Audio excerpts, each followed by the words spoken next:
We speak about him over here like he's one of the Nevi'im. Rabbi Yehuda Fetaya was Mishchvo V'mala, student of, not a student directly, but he was a student of Rabbi Abdullah Somekh, who was the Chesh of Ben Ish Chai. Rabbi Abdullah Somekh was the first rabbi to open up a non-for-profit yeshiva in Baghdad. That means back then in Baghdad, to have a yeshiva, we're talking about mid-1800s. You would have to pay money. He was very rich, Rabbi Abdullah, and he opened up the first yeshiva for free.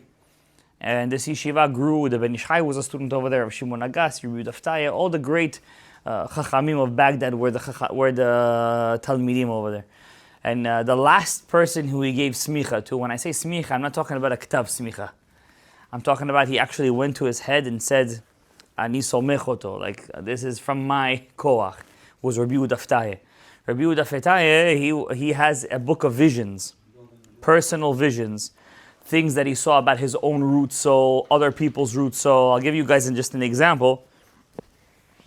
The number one Pirush on the Ariya Kadosh's Eitz HaChaim is called Bet Lechem Yehuda. That's the Rabbi Yehuda Fetaya. That means every Mekubal, Tzaddik, Kadosh, anybody you want to say, Rabbi Yehuda Fetaya for them is like, he's like the S tier, they call it, like the top of the line. So for him, like he's Kadosh Mepi Elyon.